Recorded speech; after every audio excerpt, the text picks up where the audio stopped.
Bonjour à tous, merci d'être venus pour ce lancement de Nez 4 qui va débuter dans quelques instants quand j'aurai fini de parler et après que j'aurai donné la parole à Mathieu, le coéditeur de Nez. Donc je voulais remercier le maire Le Moqueur de nous accueillir dans des délais très courts. On a été très réactifs, merci. Et vous parler un peu rapidement de Nez. Bon, Nez, maintenant, je crois que tout le monde un peu connaît. Ça marche le... Je ne me rends pas trop, merci. Je crois que maintenant... Pardon, je croyais que monsieur faisait signe.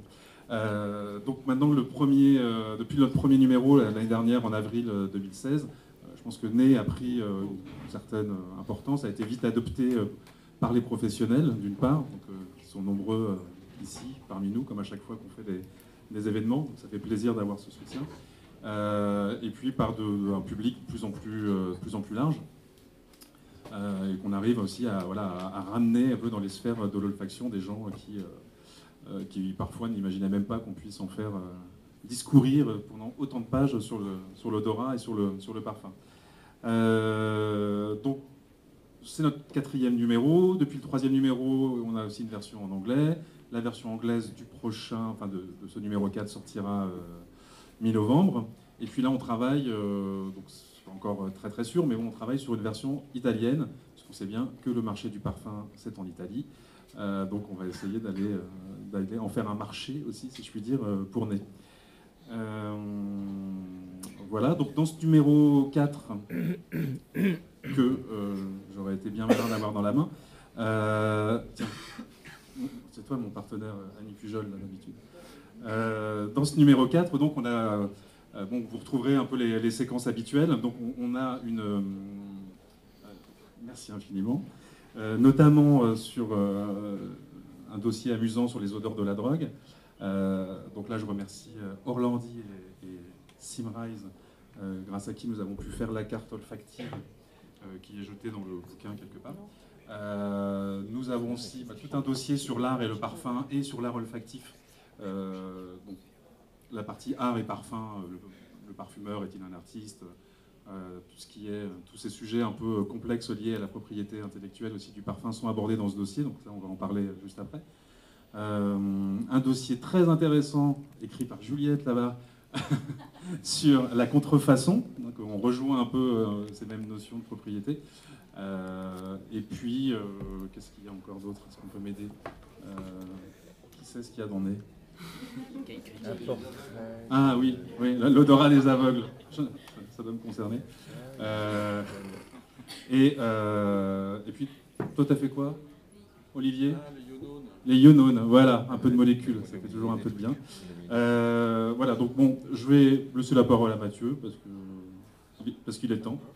Donc Mathieu est le coéditeur de Nez.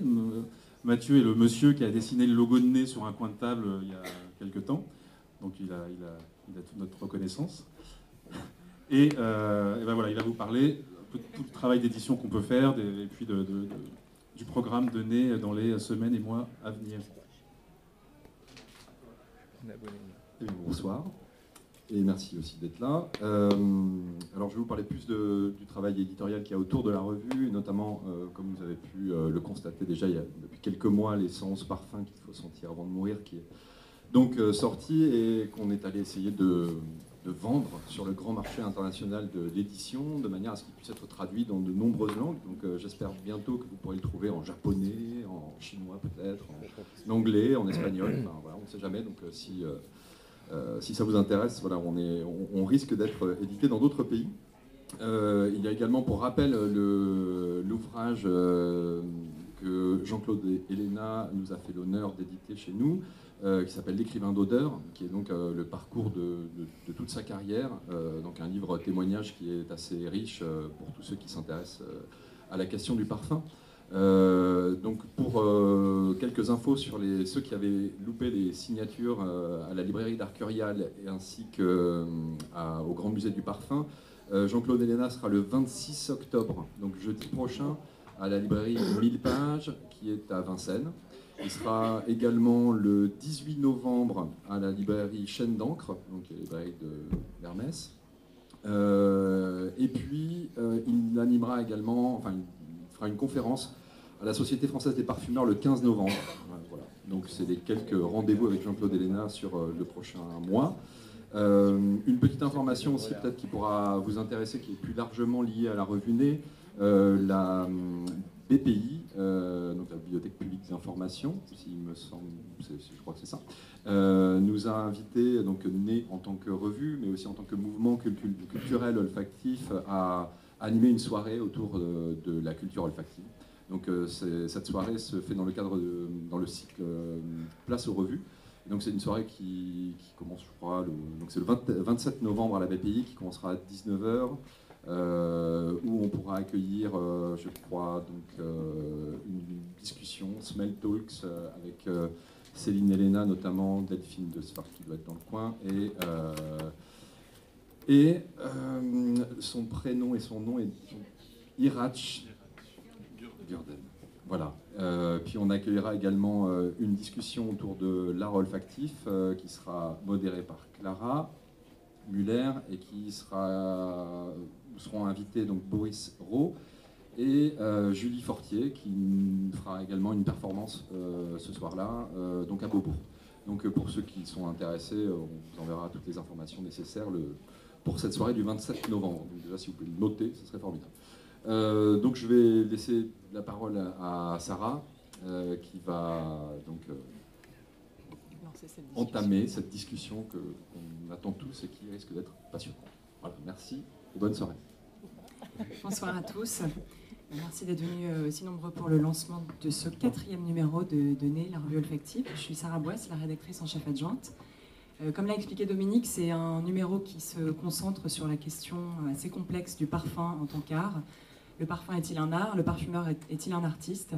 C'est des questions qu'on soulève dans ce numéro. Et la question du parfumeur artiste, c'est celle à laquelle je me suis personnellement intéressée dans un article du Grand Dossier.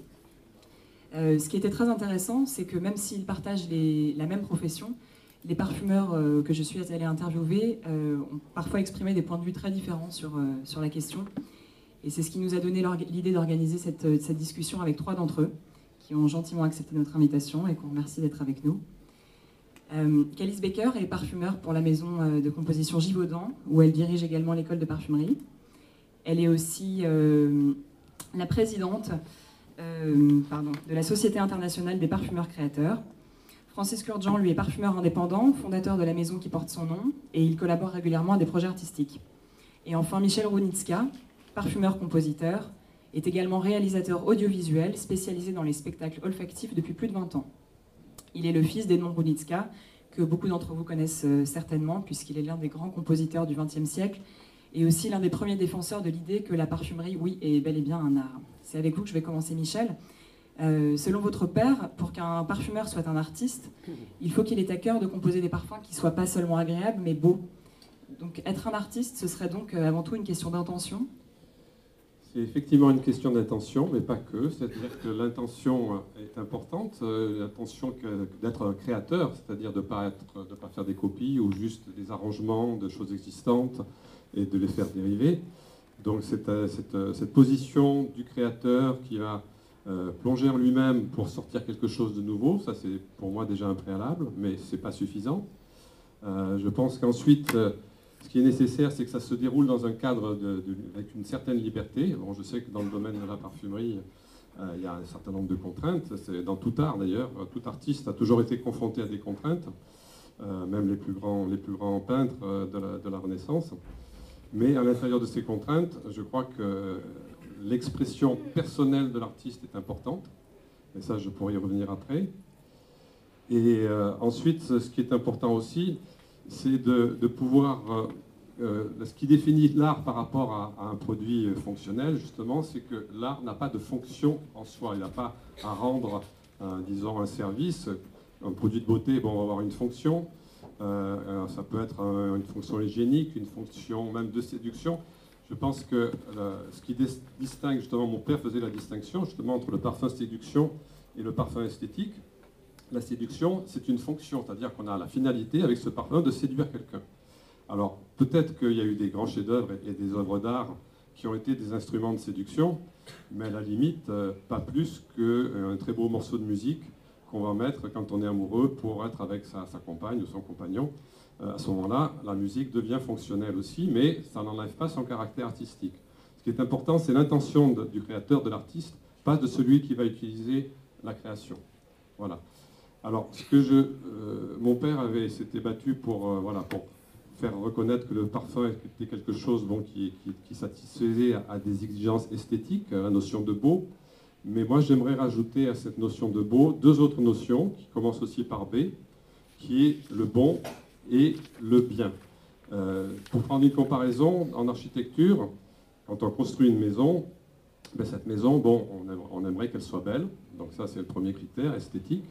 Ensuite, on aimerait qu'elle soit bonne à vivre, c'est-à-dire agréable. Là, on rejoint ce côté agréable, mais qui n'est pas suffisant pour que ce soit une création artistique, mais qui est quand même nécessaire. C'est-à-dire qu'un parfum, s'il est désagréable, il y a peu de chances qu'il soit un succès, peu de chances qu'il soit apprécié.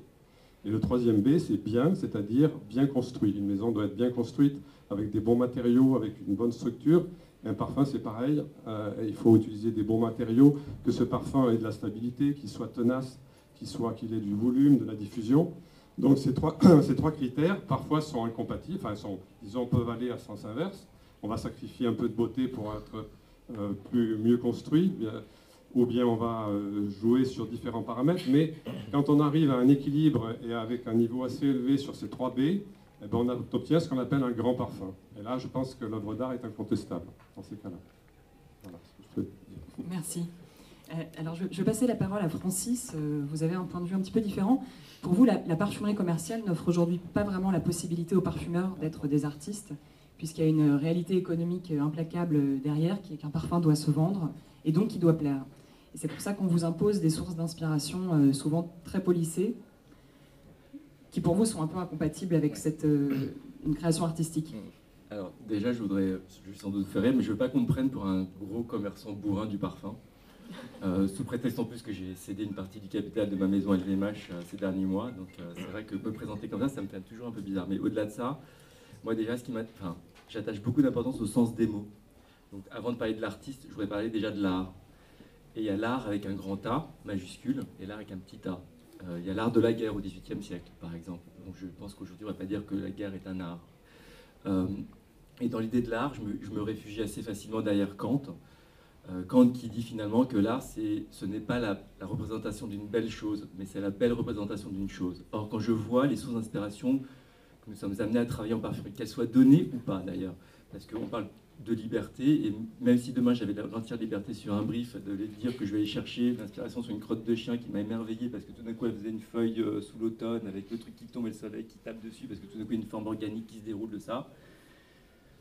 Je ne suis pas sûr que mon client qui me donne la liberté en m'inspirant d'une crotte de chien va trouver que l'idée est géniale pour en faire un parfum. Et que tout le sens, et c'est là où je suis assez en désaccord avec vous, Michel, c'est tout ce sens du beau, elle est intrinsèque dans l'utilité du parfum. Je pense que, et derrière, deuxièmement, avant de parler de l'utilité du parfum, je pense, c'est quoi un parfum aujourd'hui?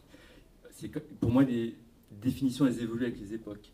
Je ne suis pas convaincu ou sûr, parce que je n'ai pas assez peut-être étudié la question, mais que dans les années 40 ou 50, l'idée de l'installation olfactive, telle qu'on peut l'avoir envisagée il y a à peu près 15 ou 20 ans, ou telle qu'elle est faite aujourd'hui, puisse exister dans le métier du parfumeur. Je sais que j'ai fait partie des premiers qui ont essayé, de mon époque et de ma génération, à sortir le parfum du flacon, l'odeur du flacon. On parle de parfum aussi, parce que le vocabulaire du parfum, de ce qu'on fait, il est quand même très réduit. Derrière le mot parfumeur, on a à la fois le compositeur et le détaillant, quand même. Derrière le mot parfum, ça englobe tout un champ de choses et d'applications qui n'est pas la même chose. Moi, quand je fais un parfum pour une marque, ça n'a rien à voir avec le parfum que je vais faire pour une pièce de théâtre. Donc, c'est quand même important parce que répondre tout simplement non, le parfumeur est un artiste, ou oui, le parfumeur est un artiste, c'est complexe. Il y a plein de cas d'application aujourd'hui. Je pense qu'il y en aura d'autres à venir encore parce que je pense que l'époque s'ouvre à l'odeur, s'ouvre à l'odorat. De toute façon, plus on va dans un monde dématérialisé, dans tout, plus je pense qu'on va revenir au sens de l'odorat, parce que le sens de l'odorat, c'est le sens de notre humanité. C'est un sens qui est le, comment on appelle ça, bodyguard, garde du corps, pardon. Je vais répéter un coup sur ça en c'est un sens du garde du corps, parce que c'est le sens de la répulsion, c'est le sens qui nous dit vas-y, on y va pas. Déjà, quand on mange un truc inconnu, on y va à tâtons du bout de la fourchette pour voir si l'odorat nous dit d'y aller. Donc il y a ce côté. Donc je pense qu'on a un bel avenir devant nous, mais c'est super important, enfin, pour moi en tout cas, c'est très important de faire des distinctions, quasiment pas au cas par cas, mais sur des, voilà, il y a des champs d'application de notre métier où on peut être un artiste, où parfois on le devient moins, et c'est pas vraiment grave. J'ai du mal quand même à comprendre pourquoi il y a un tel acharnement à vouloir se décrire comme étant des artistes. Voilà. Au-delà de ça, déjà je pense que c'est pas à nous de nous qualifier en tant qu'artistes. C'est quand même moi mon grand maître absolu, c'est quand même Yves Saint Laurent, et l'actualité on en a beaucoup parlé, donc j'imagine que vous avez un peu dû écouter ces choses-là. Et quelque part, oui, il faut sans doute une âme artistique pour avoir une inspiration, un début d'inspiration.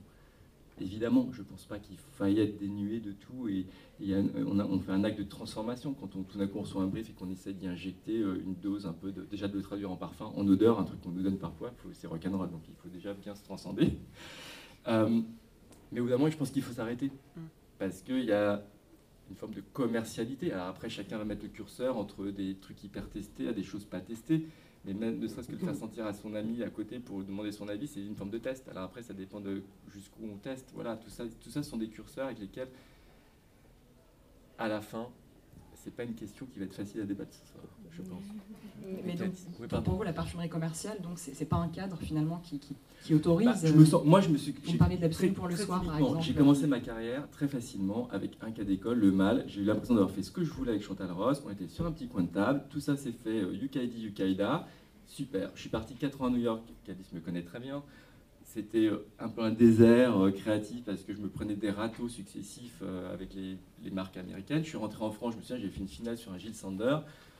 Les clients adoraient ma note, c'était super, c'était tellement créatif. Mais je me suis fait ratatiner. Donc j'ai vite compris que mon inspiration et mes délires artistiques de parfumeur, il fallait un peu que je les rentre dans le tiroir de mon bureau pour les sortir à un autre moment. J'ai eu la chance, j'ai rentré Sofical, à un moment des d'odeur de l'argent, et donc j'ai bien compris qu'il y avait un problème dans ce que j'avais, ce qu'on m'avait expliqué du métier quand j'ai commencé, parce qu'à l'école de parfumerie, on nous quand même parlait de c'est un art, machin, et puis tout d'un coup des contraintes plus ou moins grandes, un terrain de jeu plus ou moins flexible, qui fait que tout d'un coup vous comprenez un peu, pas votre malheur, mais voilà, moi j'ai fait aussi la parfumerie pour m'exprimer librement. Et c'est clair que m'exprimer librement, je l'ai fait dans la maison aussi, Absolu pour le soir, donc je suis très content qu'il soit dans le 101, 111 parfums avant de mourir. Mais j'en vends typiquement 58 flacons par an.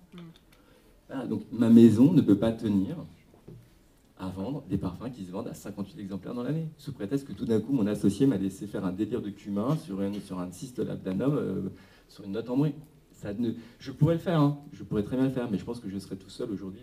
Je pense que je n'aurais même pas l'outil pour travailler, parce qu'il y a une limite à accepter, que j'accepte. Alors peut-être que c'est peut-être œuvre de faiblesse, je ne crois pas, mais simplement, je pense qu'il y a d'autres territoires d'expression où on peut travailler avec le parfum et l'odeur pour s'éclater librement et à faire tout ce qu'on veut. Et du coup, pour le coup, là, à l'automne, il y aura une pièce olfactive de théâtre où l'odeur a une grande importance et où je travaille, c'est clair que là, je me sens vraiment artiste. Avec la dramaturgie, je me suis assis à côté du metteur en scène, on a réfléchi, on a reproduit le craquement, on a essayé de reproduire le craquement des feuilles d'automne avec une odeur. Il faut quand même y aller, donc on a poussé le truc dans le détail. Oui, là, je revendique une dimension totalement artistique, mais quand je travaille pour n'importe quelle marque, et même le Narciso, voilà, ou des choses que j'ai pu travailler, qui ont eu du succès, qui sont reconnues par la profession comme étant des choses hors du commun, ben non, il faut écouter, il faut plier, il faut faire des concessions, il y a un cadre. Ce cadre est plus ou moins défini, mais au bout d'un moment, ça devient un sent beau. Un sent bon, un sent beau. Les grands parfums, moi je ne parle pas jamais d'œuvres d'art, je parle de chefs-d'œuvre. Pour moi, l'œuvre d'art, c'est le côté plus muséal, c'est les grands arts majeurs. Je ne pense pas que la parfumerie soit un grand art majeur. Il ne restera rien derrière moi. Dans 200 ans, je pense que le numéro 5 de Chanel, il aura certainement disparu, ou alors il sera au musée du parfum. Parce que je ne sais pas qui portera des codes de 1920. C'est comme des robes de 1920, les marques essaient de relancer Vionnet, Schiaparelli. C'est dur, quoi. Il faut accepter, c'est pas grave, c'est comme ça. Je vais passer la parole à Cadiz sur le sujet de la parfumerie commerciale, pour le coup, parce que vous défendez l'idée qu'on peut créer des œuvres avec des contraintes très fortes. Vous me parlez notamment de La vie est belle. Oui, parce que j'ai beaucoup plus de facilité de parler de parfum que je ne fais pas, évidemment. Mais elle a raison. Bah écoutez, La vie est belle.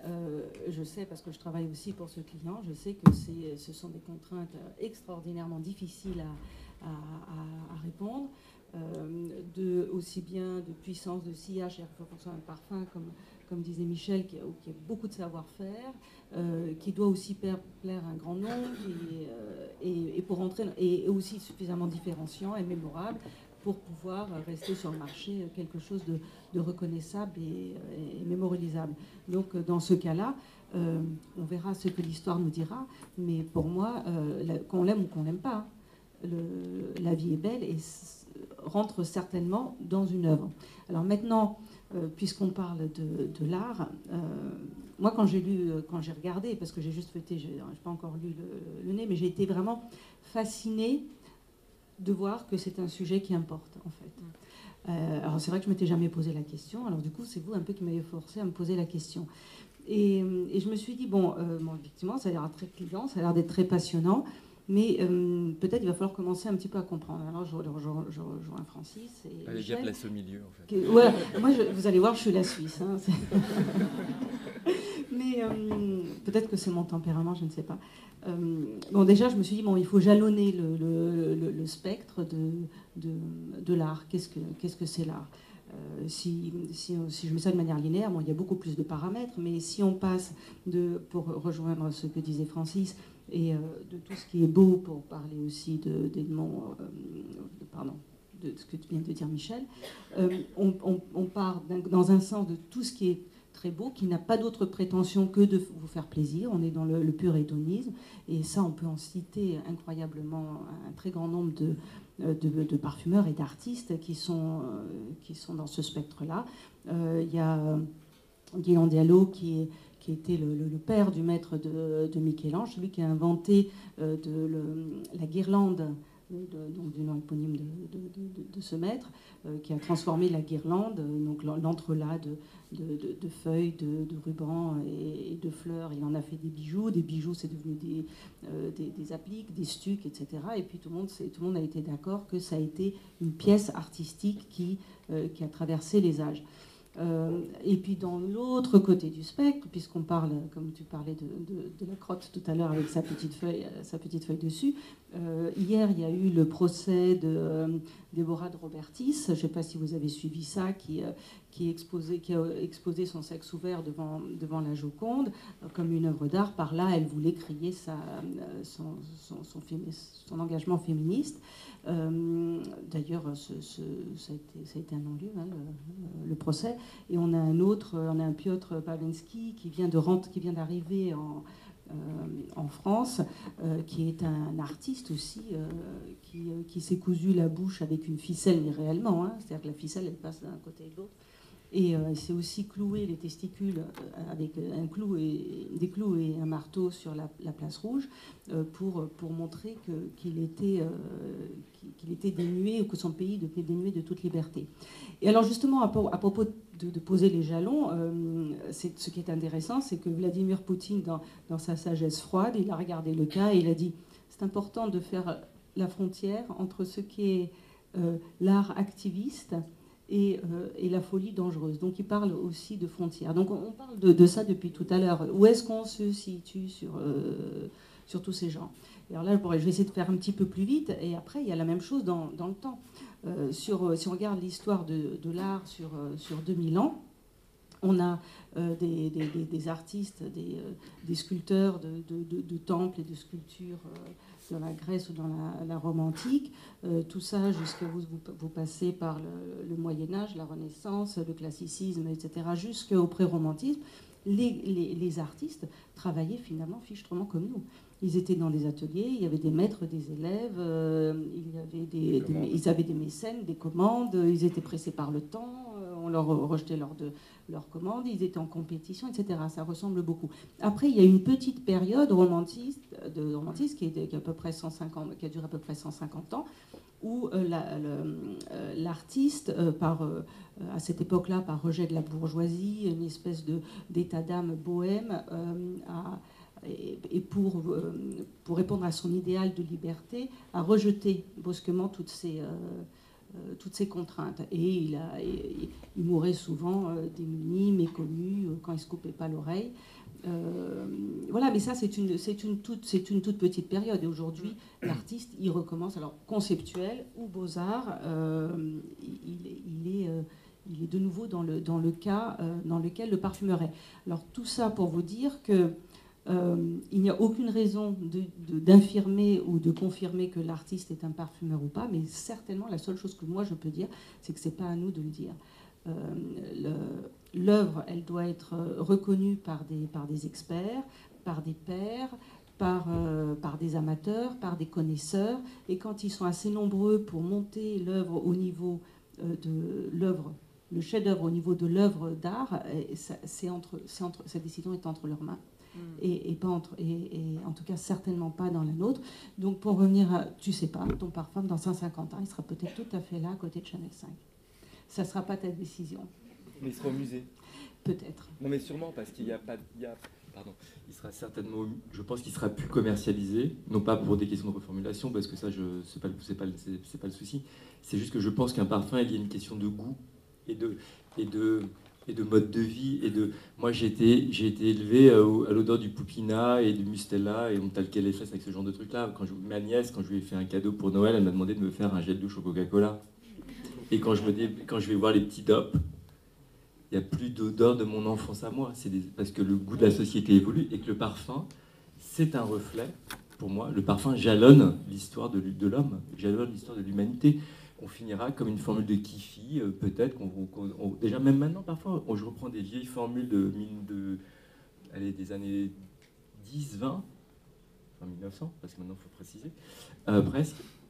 Parfois, les produits, on ne sait même plus ce que c'est. On ne les connaît pas. Et donc, c'est un peu comme l'histoire du Kifi égyptien. Il faut remettre une batterie d'experts autour pour essayer de remonter les formules. Donc, je pense qu'un parfum, ce type de parfumerie-là, finira dans un musée. Parce qu'il n'y aura plus personne pour les porter. D'ailleurs, moi je me souviens, monsieur... comment il s'appelait ? À l'Osmothèque.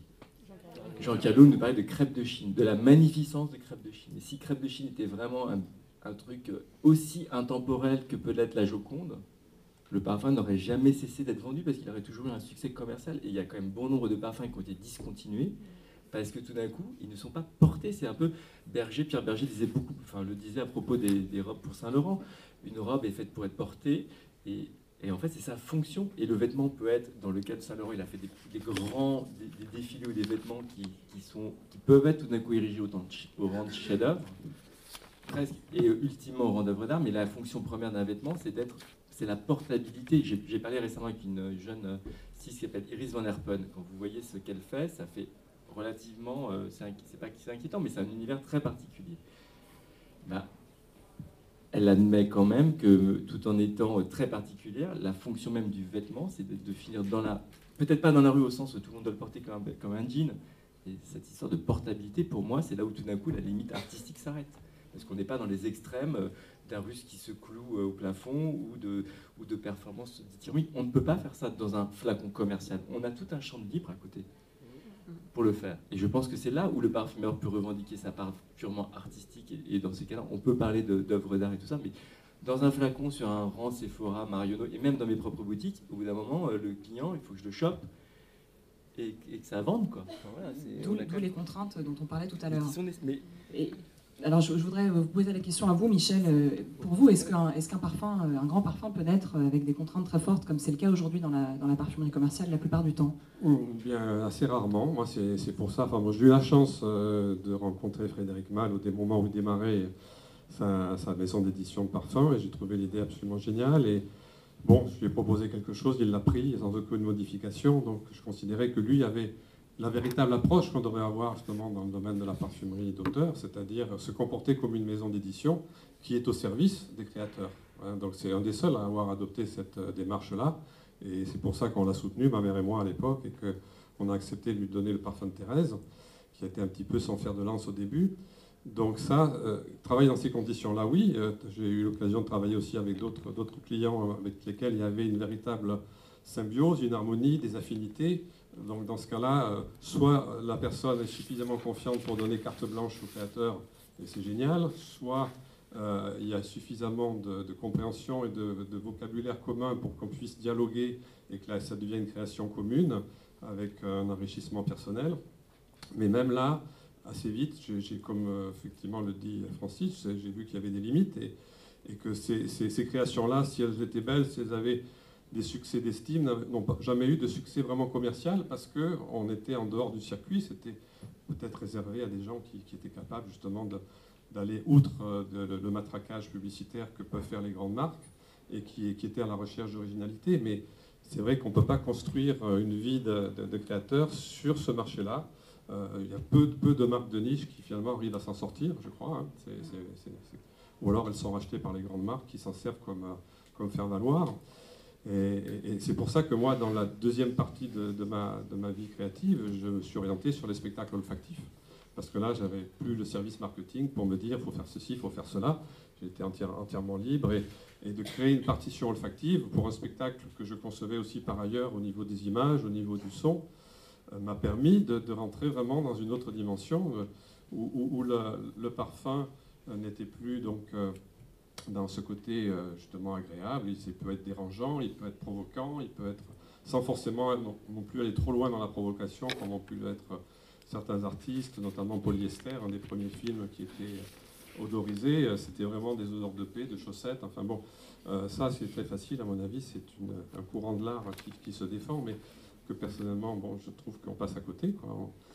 Et il y a à l'intérieur du spectacle olfactif quelque chose qui vraiment peut faire véhiculer une émotion, surtout quand il y a cohérence entre les trois sens principaux, c'est-à-dire la vue, l'ouïe et l'odorat. Si on étudie les correspondances, comme l'avait suggéré Baudelaire, on peut arriver vraiment à ce que, quand cette harmonie existe, on obtienne un effet, une synergie qui est très puissante, qui est transformatrice.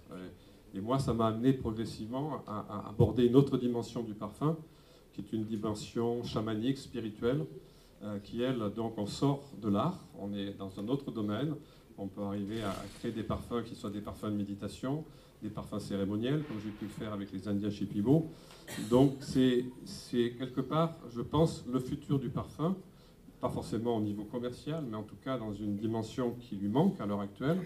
C'est cette dimension-là où justement, on va être porté à utiliser beaucoup plus de produits naturels, parce que dans cet aspect magique, sacré, le naturel a vraiment sa place, et le prix de revient devient un peu secondaire, parce qu'on utilise peu de quantité de parfum, donc on peut se permettre de faire des formules extraordinaires, avec du jasmin de Grasse.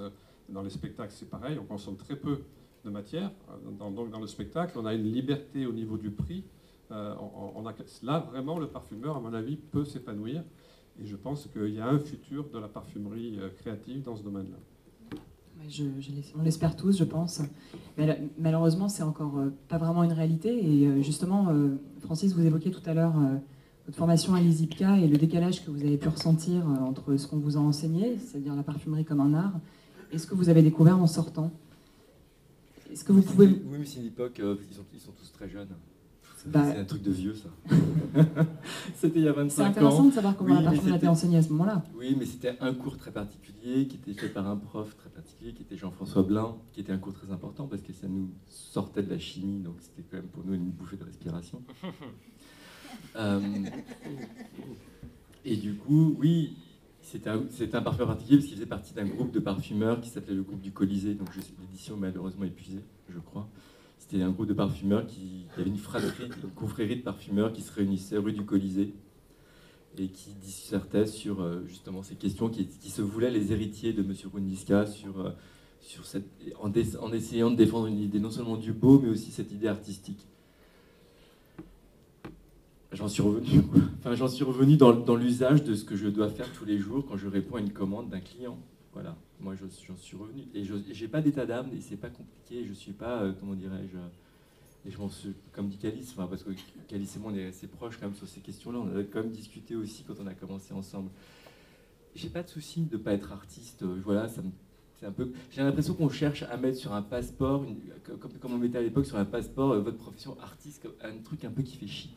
Mais moi, parfumeur, ça me va très bien, et après, je suis comme un éventail. Je passe de la commande hyper ciblée sur une crème. Enfin, question, voilà, quand je fais une crème pour les mains, pour Yves Rocher, dont je suis hyper fier parce qu'elle a des contraintes techniques énormes entre du naturel à 30%, des allergènes en dessous de ça et machin. Je suis super content en tant que parfumeur d'arriver à le faire et à le faire rêver sur une note Neroli. Ça me plaît beaucoup. avec des contraintes terribles. Prix, machin, j'ai l'œil vissé sur le truc, les tox, on envoie les check safety tout le temps pour être sûr que la moindre mode va être bonne et tout. Puis de l'autre côté, je me suis créé petit à petit mon espace pour arriver à travailler avec une Sophie Cad où la formule de l'odeur de l'argent, je ne sais même pas combien elle coûte, on n'a même pas toxé, elle reste dans un flacon, ça a été montré dans un musée, un grand musée, je ne devrais pas dire un petit musée, pardon. Et au milieu, il y a tout un champ où on peut s'éclater comme des dingues, et je sais que la nouvelle génération, elle devrait pas je pense que ce n'est pas une question à se poser, parce que le champ du possible est tellement grand. Quand on voit que Cartier a réussi un truc que j'aurais rêvé de faire, qui était de mettre sur l'esplanade du théâtre du Palais de Tokyo une espèce de concept hyper, je ne l'ai pas encore senti, je suis passé dans, c'est encore en construction, mais une espèce de cube où on va diffuser un parfum qui s'appelle Nuage parfumé. Mais voilà, c'est ça. Là, oui, là, je pense que Mathilde, dans ces cas-là, c'est forcément une artiste. Après, il faut savoir ce qui a été fait dedans. Enfin, si c'est pas le parfum, juste l'envol qui a été décliné dans la bulle, mais si c'est une espèce d'œuvre olfactive pure et dure. Donc il y a 25 ans, il n'y avait pas tous ces possibles. On parlait pas, il y aurait peut-être eu un débat entre soi sur cette question-là, mais il n'y avait pas tous les possibles qui sont joués. Il n'y avait pas de salon Excense, il n'y avait pas de maison de niche comme on en parlait aujourd'hui. Le métier était connu différemment. Il y a moins peut-être aussi d'imposture, parce que c'est aussi des brèches où les gens s'imposent, s'autoproclament aussi parfumeurs. Effectivement, on sera tous d'accord, un parfum commercial, ça doit diffuser des caractéristiques techniques, la diffusion, la construction, il ne faut pas qu'il meure sur la peau, sinon ça reste une bonne idée. Le truc qui meurt sur la peau, et c'est le drame du parfumeur, hein. On a tous vécu ça et on vit tout ça. Le truc qui reste collé sur la peau, donc personne ne sent, et on se dit, ah, je vais me parfumer ce soir parce que pour essayer de voir ces trucs qui diffusent. Il n'y a pas un son qui sort de la bouche des camarades en disant, t'as mis quoi ce soir? Voilà, il y a des trucs techniques. Et après, voilà, je pense que la question, je ne sais plus, je me suis perdu. Je vais vous perdre aussi, ça c'est tellement bon. C'est peut-être pas à moi de parler, mais la crème pour les mains, tu m'en mets de côté. Parce qu'une crème pour les mains, d'abord le brochet, c'est certainement très bien. Et puis une Neroli, j'adore. Ouais, non, mais vous pouvez garder le micro, Calice, parce que vous qui dirigez l'école de parfumerie Givaudan, j'aurais bien aimé savoir un petit peu qu'est-ce que vous racontez à vos étudiants aujourd'hui. Est-ce que vous leur parlez d'eux en tant que futurs artistes? Je ne peux pas trop le dire parce qu'il y en a quelques-uns ici. Non, certainement pas. En tout cas, on n'aborde pas le sujet. Parce que, comme j'ai dit, c'était un non-sujet. J'en parle ce soir parce que vous me posez la question. Pour moi, les élèves de l'école de parfumerie, d'abord, c'est une énorme responsabilité. Ils sont incroyablement sélectionnés au départ, bien sûr, donc on n'a que déjà un fort potentiel. Mais notre devoir, le devoir de l'école, c'est de leur donner le maximum d'outils dans les mains, de leur faire et de les aider à apprendre à s'en servir. Après, il y a toute une dimension que l'on peut nourrir, suggérer. Ça va être le côté créatif qui peut devenir après artistique. Je ne sais, mais ça, on peut le travailler avec des exercices pour essayer qu'ils aillent chercher en eux, dans leur mémoire, dans ce qui leur plaît, de les obliger à faire des associations, peut-être des associations improbables. Il y a toutes sortes d'exercices à faire pour travailler leur créativité. Mais le premier rôle de l'école, c'est de leur donner effectivement des outils, connaître connaître très bien les ingrédients, et pour ça on les assomme, ils doivent sentir sans fin. Il y en a qui mettent des casques sur les oreilles pour essayer de se concentrer. Enfin, c'est vrai que c'est ingrat. Et jamais le mot artiste n'est prononcé. On est juste en train de leur expliquer au fur et à mesure toutes les contraintes qu'ils vont avoir. Comme ils vont devoir être souples pour ces contraintes. La plupart des contraintes qu'ils vont avoir n'existent pas encore aujourd'hui. La plupart des comportements que les clients vont avoir avec eux n'existent pas encore aujourd'hui. Les outils avec lesquels ils vont travailler non plus. Donc c'est aussi d'avoir des gens qui sont très ouverts d'esprit, avec une grosse capacité d'apprentissage, très résilients, suffisamment passionnés pour avoir envie de continuer. Et peut-être qu'à la fin, c'est ça un artiste. Et encore une fois, mais après, super résistant à l'échec. C'est ça. Alors l'autre bonne nouvelle pour Francis, à partir, j'ai quand même une annonce à faire, pour éviter tous ceux qui peuvent s'autoproclamer parfumeurs. Le nom parfumeur créateur est déposé par la SIPC, la Société internationale des parfumeurs créateurs. Donc tous ceux qui sont parfumeurs peuvent apposer ce titre sur leur carte de visite. Et théoriquement, tous ceux qui ne le sont pas n'ont pas le droit de se parfumer, ils ont le droit de se parfumer, mais pas de se proclamer parfumeur créateur. Mais tout ça, c'est pour protéger en fait les parfumeurs qui n'appartiennent pas aux grandes sociétés et pour avoir un droit d'exister, c'est pour les protéger. Régime, si je peux me permettre, Calice. Moi, je trouve ça assez ancien régime. Parce que quand on regarde un peu l'histoire de la parfumerie, finalement, avec Guerlain, il n'avait pas fait son chef-d'œuvre, il n'avait pas appris, enfin, je parle de l'ancêtre Guerlain, il n'avait pas fait son chef-d'œuvre parce qu'à l'époque, la formation des parfumeurs était très cadrée chez les maîtres gantiers, on passait d'un maître gantier à l'autre, on faisait le compagnonnage, et puis finalement, il y avait des castes, il y avait ceux qui avaient fait leur compagnonnage ou pas. Et je trouve que tout d'un coup, j'ai le sentiment que l'idée de on est dedans ou pas, fait qu'il y a on crée une forme de caste, comme à l'époque, il y avait ceux qui avaient leur diplôme, et puis finalement, la révolution, enfin, l'abolition des privilèges est arrivée, on a cassé tout ça, et ça a permis l'émergence aussi d'un souffle. Parce que qu'est-ce qui ferait que tout d'un coup, il n'y aurait pas un autodidacte qui serait brillantissime, et un Coty, parce que Coty était quand même finalement autodidacte, et tout d'un coup, ça me dérange un petit peu. Pour moi, alors évidemment, je ressors ma casquette commerciale, désolé, et c'est aussi le consommateur, le client qui fait aussi l'artiste, et qui fait aussi... Je ne crois pas qu'on soit des métiers où on peut mépriser les consommateurs. Je pense qu'à chaque fois qu'on se dit le parfum n'est pas bon et tout d'un coup, la vie est belle, il y en a beaucoup qui ont dit bah ouais, la vie est belle, on aurait pu faire, mais il fallait, comme tu dis Calice, il fallait le faire parce que c'est d'une technicité irréprochable, il a tout ce qu'il faut. Mais il y a quand même la sanction du client qui est quand même très importante. Et tout d'un coup, isoler le parfumeur de lui, il a le droit. Et lui, il n'a pas le droit. Finalement, c'est le client qui va faire. Je ne pense pas que les clients soient prêts à dépenser 150 € dans un parfum qui diffuse pas. Oui, non, mais c'est pas un problème de droit ou pas le droit. C'est plus pour les gens, pour savoir quand on ne connaît pas, par exemple, c'est un petit peu pour lutter contre ceux qui s'autoproclament sur Internet, etc. C'est des petits groupes. Je veux dire, il n'y a pas de quoi en faire un sujet. Mais voilà, il y a les meilleurs ouvriers de France. Et si on écrit ça sur une pâtisserie, en général, on sait que la personne, elle a fait ses... Oui, elle a fait ses classes, voilà. Mais tu as raison, c'est pas forcément exclusif, mais c'est un titre qui est déposé. Voilà, c'est une information. Cette question du parfumeur artiste, elle s'aborde aussi sous l'angle juridique, parce que quand bien même un parfumeur créerait un beau parfum, aujourd'hui les parfumeurs ne détiennent pas l'autorité sur leur propre formule. Alors, il existe pourtant des alternatives. Michel, votre société, la société fondée par votre père, Art et Parfum, en est une. Est-ce que vous pouvez nous expliquer en quoi est-ce qu'elle se distingue ? Oui, c'est un concept assez innovant. Je ne pense pas qu'il y ait d'autres modèles à l'heure actuelle qui fonctionnent comme ça. Déjà, mon père, quand il avait créé cette société, lui-même ne faisait pas partie de cette société. Il était parfumeur indépendant. C'était ma mère qui l'a géré. Et mon père était un des seuls, un des premiers et un des seuls à pouvoir établir des contrats avec ses clients, des contrats d'exclusivité, à la fois au niveau de la production, avec cette société Art et Parfum, et en même temps que le client aussi respecte cette exclusivité. Et après, je pense que il n'y a pas beaucoup de parfumeurs qui ont pu travailler comme ça par la suite. Mais ce qu'on a avec Olivier Mort, donc, qui a repris cette société, à qui je l'ai vendue il y a quelques années, on a repris ce concept-là de parfumeurs indépendants. Donc il y a 35 parfumeurs indépendants qui travaillent avec Art et Parfum, qui ont leur propre laboratoire chez eux, qui peuvent travailler à leur rythme, et surtout qui restent propriétaires de leur formule, et qui, de ce fait-là, touchent des royalties qui sont proportionnelles aux ventes des parfums aux clients. Et la caractéristique, c'est que cette société est au service des parfumeurs, contrairement aux grandes multinationales où les parfumeurs sont au service de la société et travaillent, disons, selon des contraintes et selon des objectifs commerciaux impératifs.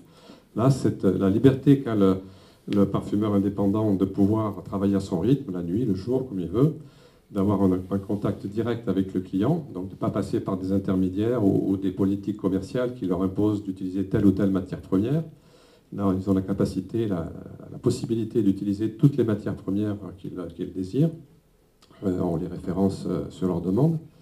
Et ils sont connectés directement donc, à un serveur, un ordinateur, qui leur permet de calculer en temps réel le prix de revient de la formule, toutes les caractéristiques toxicologiques, et donc d'être libérés complètement de tout l'aspect, disons, commercial, d'approvisionnement, de gestion des stocks, de facturation client.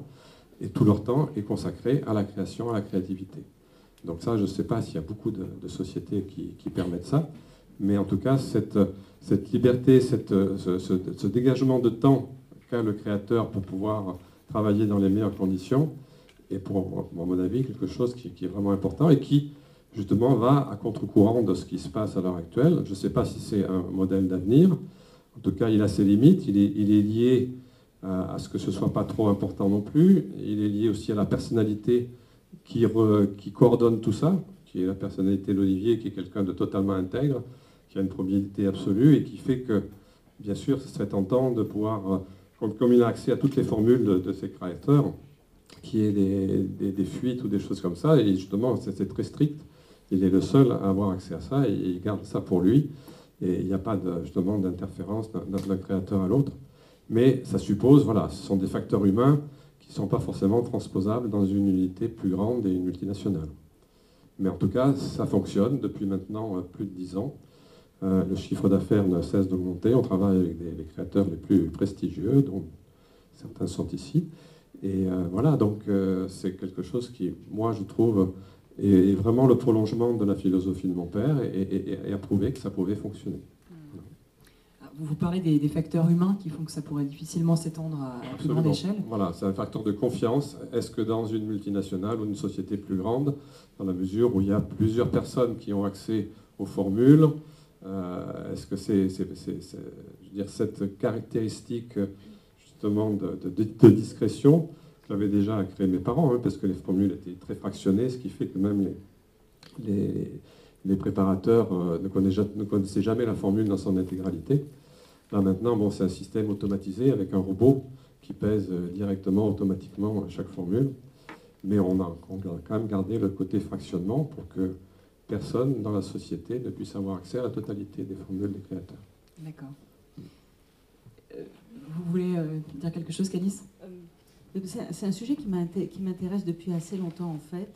Le premier, c'est de savoir pourquoi est-ce qu'on ne travaille pas comme, par exemple, le monde de la musique ou la librairie, l'édition, par exemple, et on se rétribuerait sur des royalties.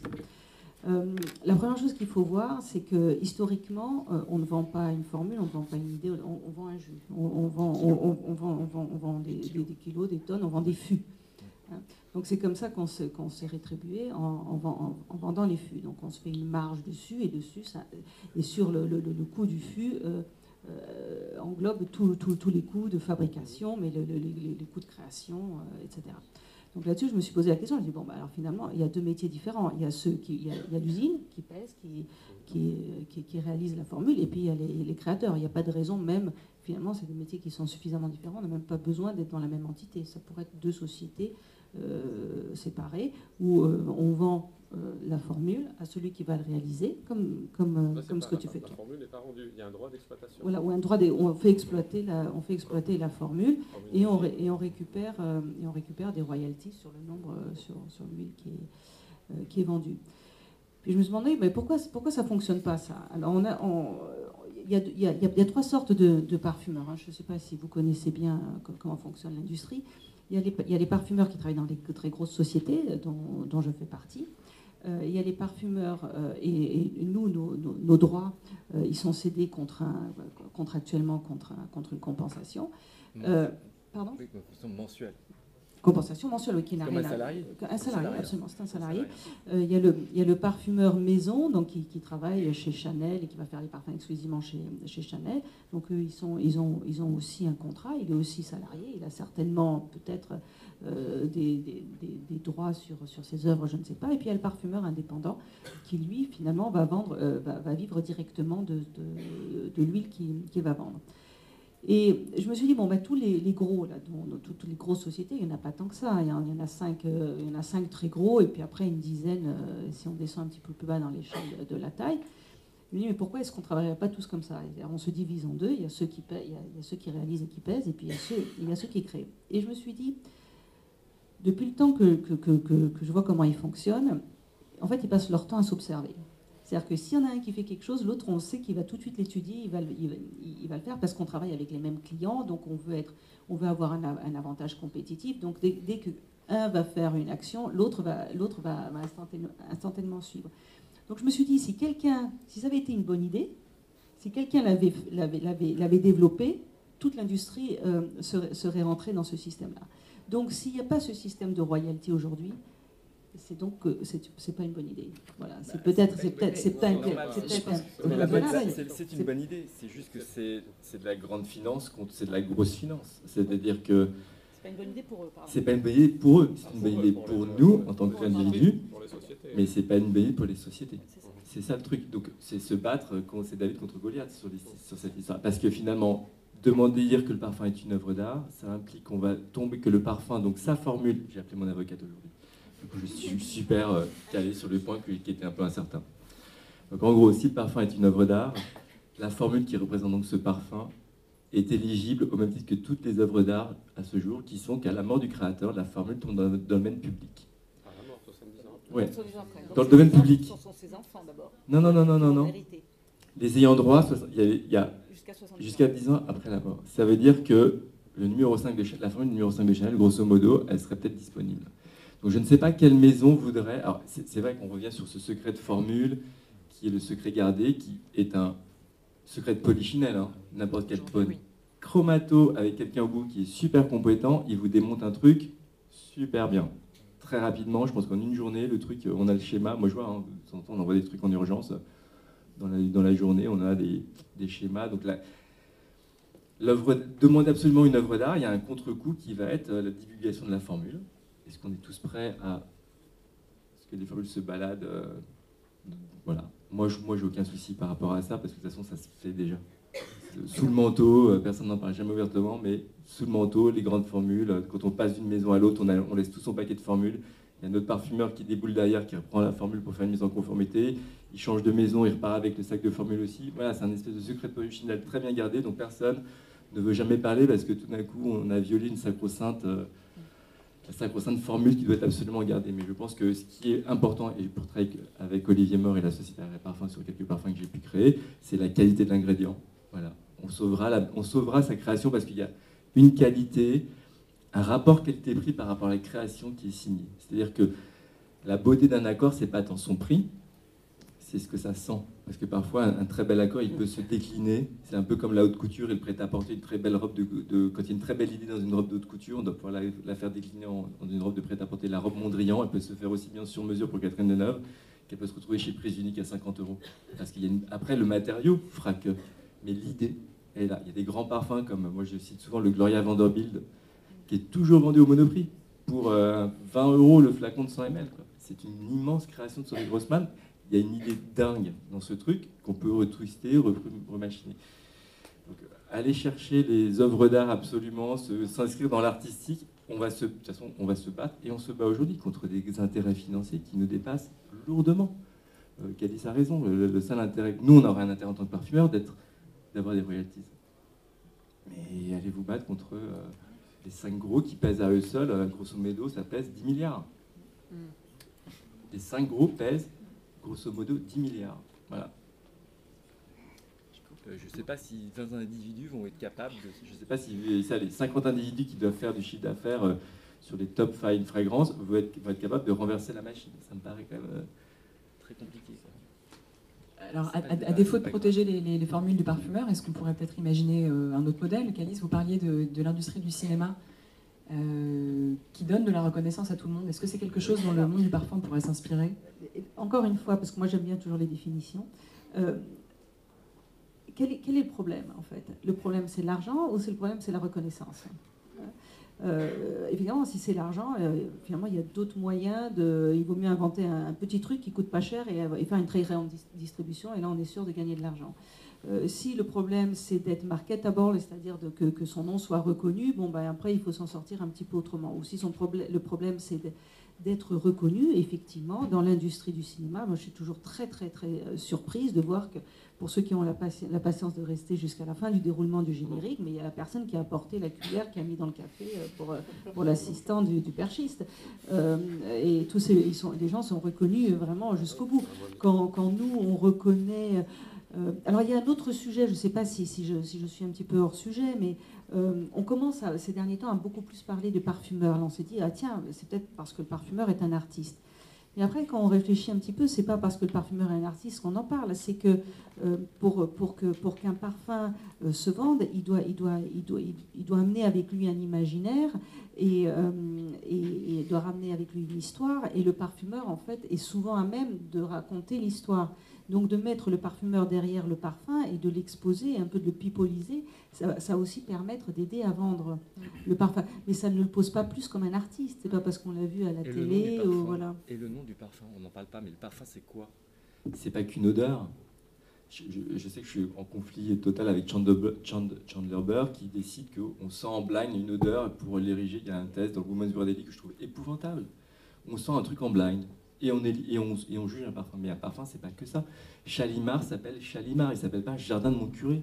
Si on avait interverti les deux flacons, ou les deux parfums, les deux fragrances dans le flacon du Jardin de mon curé, si Chalimar s'était retrouvé dans le flacon du Jardin de mon curé, qu'on avait récupéré l'odeur du Jardin de mon curé, je suis pas sûr que les femmes auraient aimé porter un parfum et sans doute glorifierait de porter un truc qui s'appellerait Jardin de mon curé pour 80 années.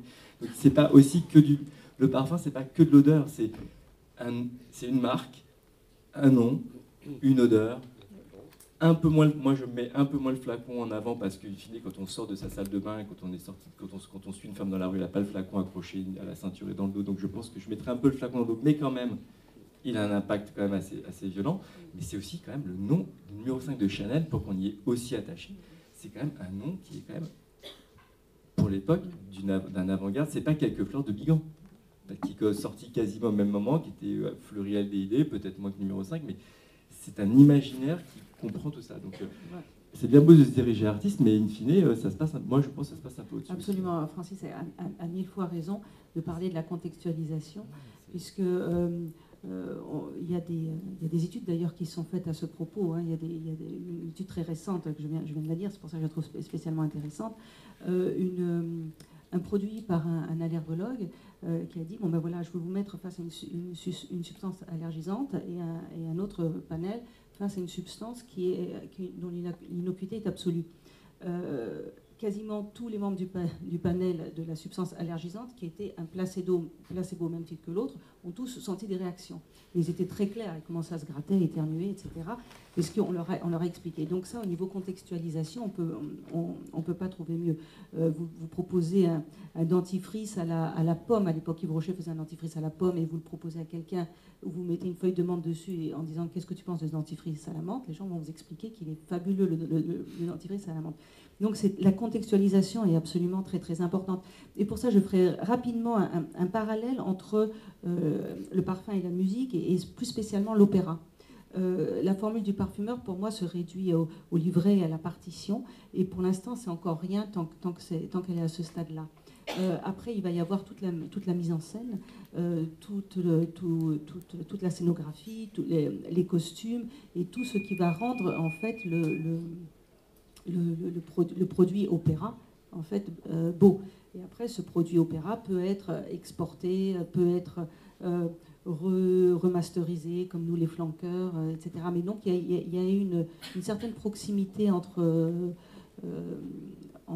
la musique, l'opéra et la parfumerie. Alors je ne sais pas si c'est suffisant pour commencer à dire que ça serait le début d'une réponse. Est-ce que le parfum est un art? Mais voilà, il y a une proximité. Merci beaucoup.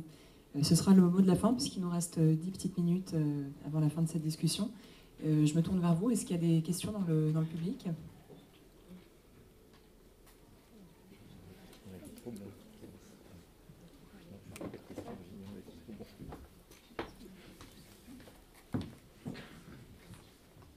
Bonsoir à tous. Je ne sais pas si je vais m'exprimer pour plusieurs personnes dans l'assistance. Je ne sais pas si le titre de la conférence était confusant et donc est-ce que le parfumeur est un artiste? Moi, je pense que derrière ça, il y avait la question de savoir si le parfum est un art. Moi, j'ai la sensation que, en fait, ce qu'on cherchait à savoir, c'est si le parfum est une œuvre de l'esprit, et donc si le parfum est une œuvre de l'esprit, le parfumeur est un artiste. Vous avez dit on ne peut pas définir que voilà, c'est plutôt les autres qui vont juger ça. Les experts. Et est-ce que pour vous, le parfum est une œuvre de l'esprit dans ces cas-là? C'est nous trois, en fait. Qui veut répondre? Je sais que la SIPC en ce moment est en train d'essayer de travailler sur ce concept, d'expliquer que le parfum est une œuvre de l'esprit, mais je ne sais pas trop à quoi ça va nous amener. Je sais quel va être le résultat de l'affirmer. Est-ce que c'est pour que les gens se sentent mieux ou est-ce que ça va rapporter quelque chose? Je ne sais pas. C'est certainement le parfum, c'est un très grand savoir-faire, donc c'est au moins de l'artisanat. Il y a très souvent une idée et l'artisanat avec une idée, ça tend vers une œuvre d'esprit et vers un art. Si je peux préciser peut-être ma question, Oui. C'était aussi, si vous voulez, j'ai l'impression que la sensation que j'ai, c'est de se dire, est-ce qu'il faut tout mettre dans le même panier, dans la parfumerie, et si il ne faut pas tout mettre dans le même panier, c'est-à-dire distinguer certains parfums d'autres, qu'est-ce qui va permettre de faire cette distinction et pourquoi on fait cette distinction? Encore une fois, c'est les experts qui vont faire les distinctions de tous les genres, comme il y a les genres en musique. Comme des Voilà. Je ne parle pas tellement de genre, je parle vraiment de cette notion de... Juger. De critiquer. De juger. Oui. Eh ben, voilà, je termine juste après, après je donne le micro, mais c'est exactement ça. Et d'ailleurs, l'une des définitions de l'art, c'est qu'il ait ses critiques. La parfumerie, depuis récemment, a ses critiques. Voilà. Donc, j'ai répondu peut-être à la question. Et encore, je vais être super méchant, mais premièrement, pour répondre à une partie de votre question, on pourrait très bien créer des festivals où il y aurait, où ça pourrait être caractérisé en fonction de la distribution, des moyens financiers. Alors ça commence un peu à venir avec les FIFI, où les marques vraiment libres et les marques pas libres, contestables aussi, parce qu'on peut être dans un grand groupe comme je suis aujourd'hui, je peux vous assurer, demain j'ai mon board, j'ai une entière liberté de création avec LVMH qui n'interfère en rien dans tous les trucs et tout ce qui va sortir de chez moi sur les prochains, parce que j'ai un agenda sur 24 mois, c'est moi-même qui serai responsable et LVMH n'aura pas mis son doigt dedans. Donc ça ne sert pas, c'est pas ça. Je pense qu'il faut voir s'il y a... il faut définir les critères pour que, comme dans le cinéma, comme dans la musique, comme dans l'art contemporain, l'art contemporain est un très bon... il y a des foires off, il y a des foires officielles, il y a la FIAC. Le parfum, c'est pas un art, il n'y a aucun galeriste qui s'est mis, en tout cas, qui a été chercher un mec pour faire une installation olfactive et qui s'est vendu à 12 millions ou qui a atteint des sommets. Ou alors on est au début de ça.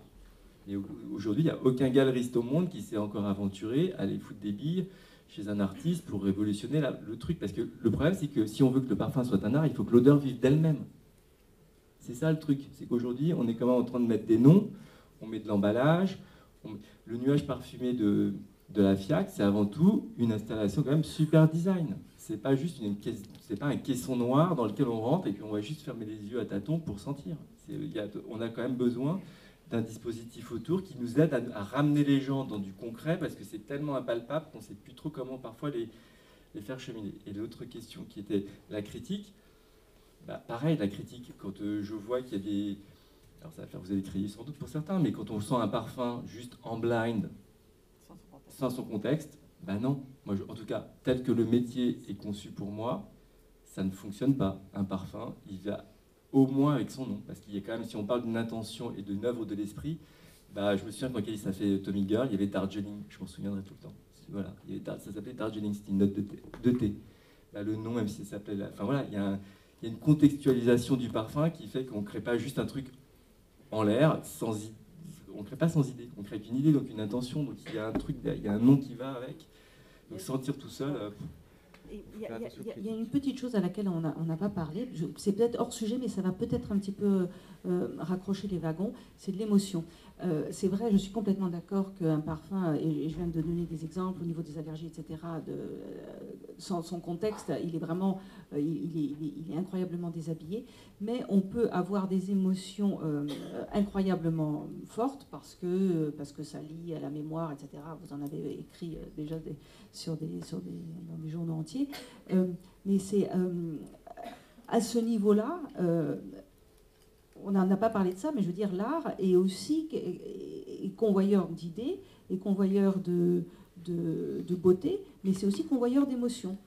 Et et on se retrouve un petit peu, c'est l'une des raisons pour laquelle, moi j'essaie de trouver des pistes, en fait, des éléments, des étiquettes qui pourraient dire que la parfumerie est un art. J'ai pas la réponse, mais ça pourrait en faire partie. Comme, moi je suis désolée, j'ai un parfum, je peux vous le citer, c'est la myrrhe du Palais Royal qui est faite par Christopher Sheldrake. Quand je me mets ça sur la peau, ça me fait le même effet que si j'écoute l'air de la Reine de la Nuit, de la flûte enchantée. Ça me donne une chair de poule incroyable. Donc, est-ce que ça, c'est une pierre de plus à l'édifice de parfumeur? Le parfumeur est un artiste et le parfum est un art. Alors, peut-être, je ne sais pas. Pour achever le truc. Pardon, Michel. Je voulais juste utiliser justement cette question sur l'œuvre de l'esprit, parce que c'est le fait que le parfum puisse être considéré comme une œuvre de l'esprit, c'est le seul moyen de pouvoir le défendre, de se protéger des copies, quoi, hein. Et même les grandes marques, bon, il y a eu quelques procès connus, notamment Thierry Mugler, où justement la copie a été reconnue et on n'a pas besoin d'avoir des critères techniques objectifs. Il suffit d'avoir un panel de, je sais pas, une centaine ou 200 personnes qui vont juger en aveugle, comparer les parfums et voir si c'est une reproduction pure et simple ou si c'est une création originale. Donc cette notion, enfin, mon père s'était vraiment battu pour ça, pour qu'un jour on puisse défendre les créations, que ce soit une œuvre d'art ou pas, à la limite, dans la mesure où c'est une œuvre de l'esprit. Après, on peut graduer, savoir à quelle distance on est de l'œuvre d'art, mais ne serait-ce qu'une création d'esprit, comme un roman, comme une musique, c'est quand même légitime pour le créateur de pouvoir la protéger. Alors que les grandes marques ne soient pas très chauds pour le faire, ça peut se comprendre parce qu'elles se copient entre elles. Donc, quelque part, elles y trouvent leur intérêt. Et là, ça risque pas de beaucoup avancer. Mais si un jour on peut arriver à faire entrer dans le droit que justement c'est considéré comme une œuvre de l'esprit, tantôt c'est jugé dans ce sens-là, tantôt c'est jugé comme un savoir-faire, je pense que l'association que tu as créée pourrait contribuer justement à faire en sorte, et la revue Nez aussi, je crois que la revue Nez est un très bon organe de diffusion pour que cette notion d'œuvre de l'esprit soit peu à peu intégrée et que les hommes de loi puissent en tenir compte dans les jugements qu'il pourrait y avoir par la suite. Juste une précision, j'aurais été très fière d'avoir créé la SIPC, mais c'est Raymond Chaillan et je suis que la nouvelle présidente. Juste un dernier point.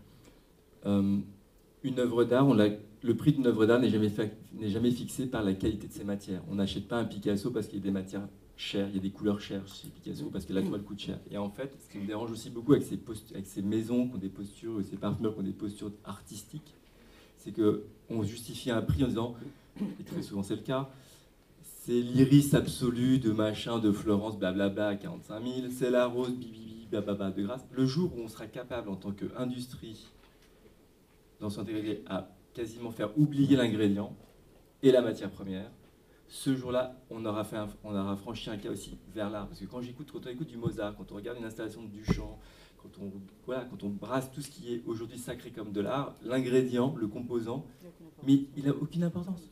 Et nous, on s'évertue à longueur de temps à faire des films, des vidéos sur « je vais cueillir de la rose à Grasse, je pars en Inde faire du vétiver, je vais je sais pas où, je sais pas quoi ». Et à chaque fois, on revient sur ces sempiternels trucs où on parle que de ça. Jamais de l'essentiel, enfin jamais de l'essentiel. La forme olfactive. Quoi. La forme olfactive. Et comment? De quoi l'ingrédient?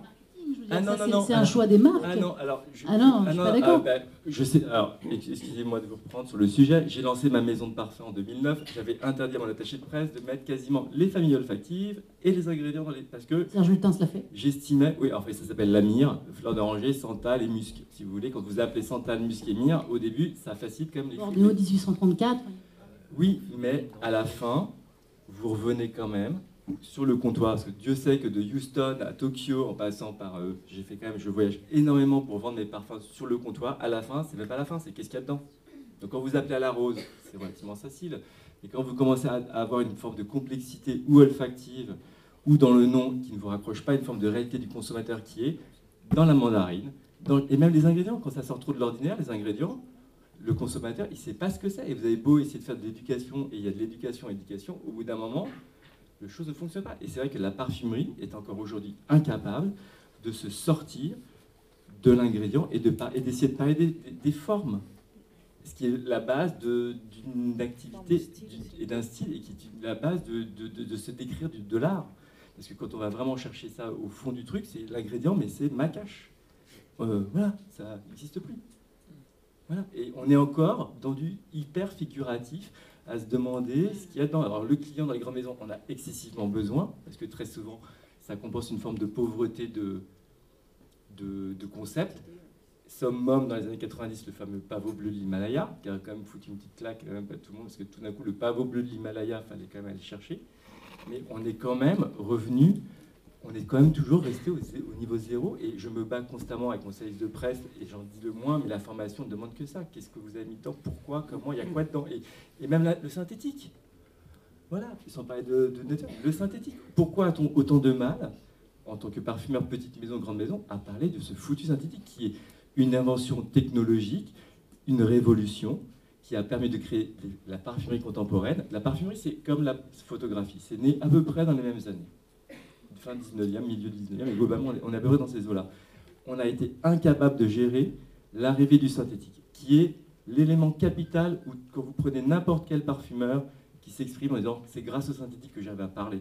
Et demain, je suis encore un peu en décalage, je crois plus aux biotechnologies, mais la synthèse et des molécules, on en aura certainement toujours besoin parce que c'est l'évolution c'est une forme d'expression, comme on invente un mot nouveau. Internet n'existait pas quand j'ai commencé à parler. Il y a eu un mot Internet. Je pense que ça fait partie du vocabulaire et qu'on a besoin d'étoffer son vocabulaire avec l'évolution de la société.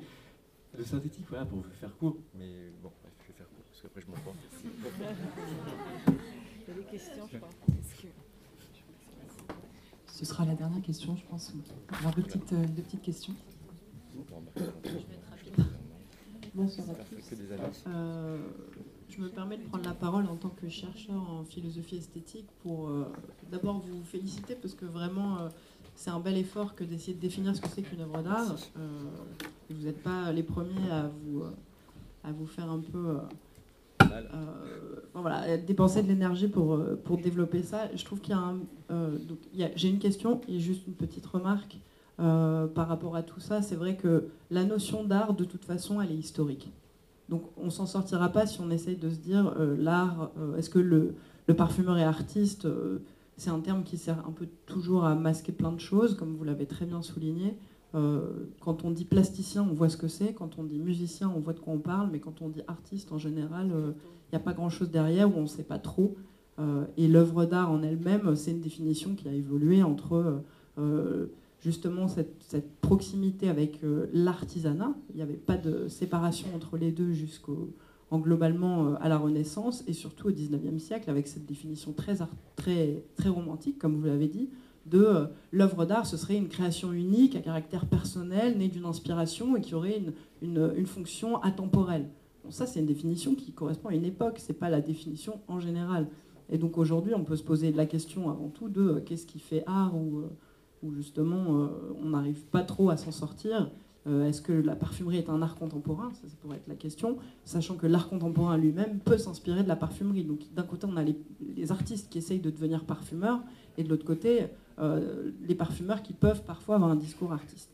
Ma question portait vraiment sur un point précis, sur lequel, parce que j'ai aussi beaucoup travaillé sur le goût, et dans la cuisine, il n'y a pas de possibilité, où on trouve un peu les mêmes problèmes, même si c'est une pratique différente, il n'y a pas de possibilité de breveter une recette. Et je me demandais au niveau de la parfumerie, est-ce qu'on peut déposer quelque chose réellement, ou ça ne se brevette pas, parce que c'est une formule qui, dès qu'on change un microgramme, comme pour la cuisine, n'a plus est différente.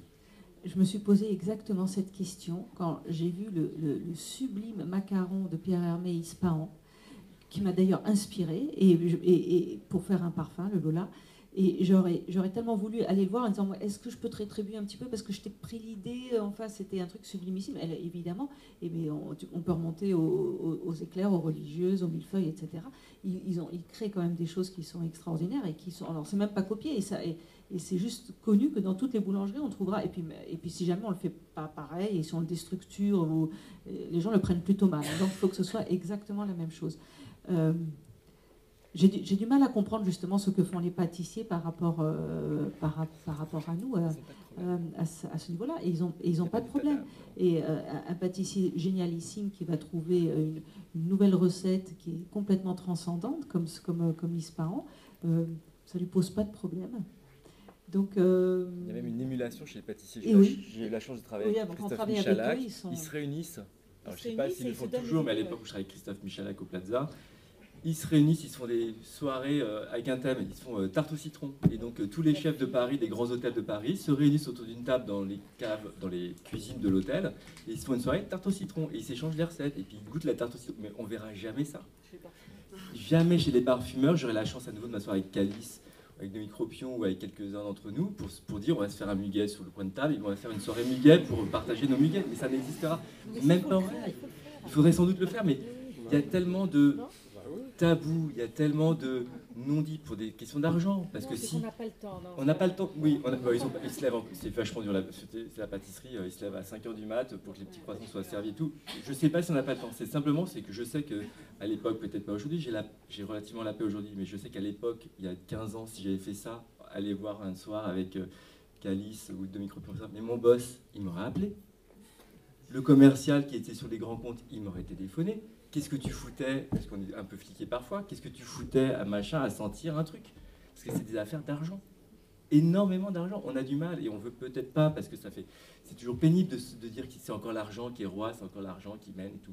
Mais c'est quand même aussi cette liberté que moi je ne réfute pas parce que j'ai créé mon espace de liberté et je le vis très bien, mais c'est aussi des questions d'argent.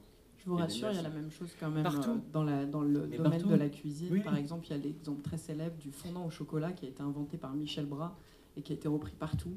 Et c'est lui qui avait vraiment inventé cette technique d'avoir le cœur coulant d'un gâteau au chocolat. Et donc là, il y a eu des problèmes. Mais finalement, est-ce qu'il n'y a pas une forme de reconnaissance de la copie ou de l'inspiration? Est-ce que ça ne fait pas non plus plaisir? Moi, ça me fait quand même plus plaisir quand on s'inspire d'un de mes parfums plutôt que quand c'est l'inverse. Quand on me demande quand un client me dit dans un brief inspirez-vous du parfum du copain d'à côté, plutôt quand on me dit que c'est quand même... Je pense qu'il y a aussi une reconnaissance. Et ce qui sauve de toute façon les produits, c'est la qualité. Le chocolat de Michel Bras, il est certainement bien meilleur que le truc qu'on va acheter chez Picard. À la fin aussi, et c'est pas le même prix, parce que pour le prix d'un 1 chez Michel Bras, on va avoir 25 chez Picard, vous voyez. Donc c'est aussi ça qui nous défend, c'est aussi la qualité qui défend nos produits. Moi, quand j'ai une formule, là je me suis fait piller, copier, contrefaçon totale du flacon, en passant par le bouchon, tout y est passé sur un parfum que j'ai fait il y a un an, contrefaçon totale via la Chine. J'étais super fier, ça m'a embêté un peu parce que je me dis je vais perdre un peu d'argent et tout, mais quelque part une reconnaissance de se dire qu'on a un parfum qui est sur le marché, une contrefaçon, en tant qu'artiste, enfin, Calice avec son j'adore, voilà, non mais c'est vrai, il y a aussi ça, donc c'est aussi à double tranchant tout ça. Donc, vivons heureux, artiste, parti, vous avez raison, je suis entièrement d'accord avec vous, c'est des mots qui veulent... Artiste, c'est un mot fourre-tout qui est totalement même déplaisant, parce que c'est comme comédien, quand on se rencontre dans un dîner, des gens ils sont là un peu, ils traînent la patte, comédiens, on les a jamais vus à la télé, ça me fait penser un peu à tout ça en fait. Laissez pas à nous de nous occuper de tout ça, c'est laissons aux experts, à la postérité de nous célébrer comme étant des artistes, par les créations, battons-nous pour que nos créations soient meilleures et meilleures, et si on d'éduquer à tous les niveaux, nous les journalistes ou les blogueurs, vous les blogueurs et les journalistes, les clients et les rédactions et le lecteur in fine, essayons tous un mouvement collectif d'essayer d'aspirer vers une idée du parfum beau et défendons tous à chacun de nos niveaux, comme on va essayer d'aider le cultivateur pour qu'il fasse un très beau jasmin qu'on va sélectionner, on va l'aider à faire une belle matière première, parce qu'à la fin, c'est ça, et ce qui restera nous, c'est pas grand chose, qu'à la fin, un parfum, ça s'évapore en plus, donc il ne faut peut-être pas non plus mettre trop d'énergie là-dedans. Ce sera le... Et ton gâteau, tu l'as mangé aussi. Merci, ce sera le mot de la fin.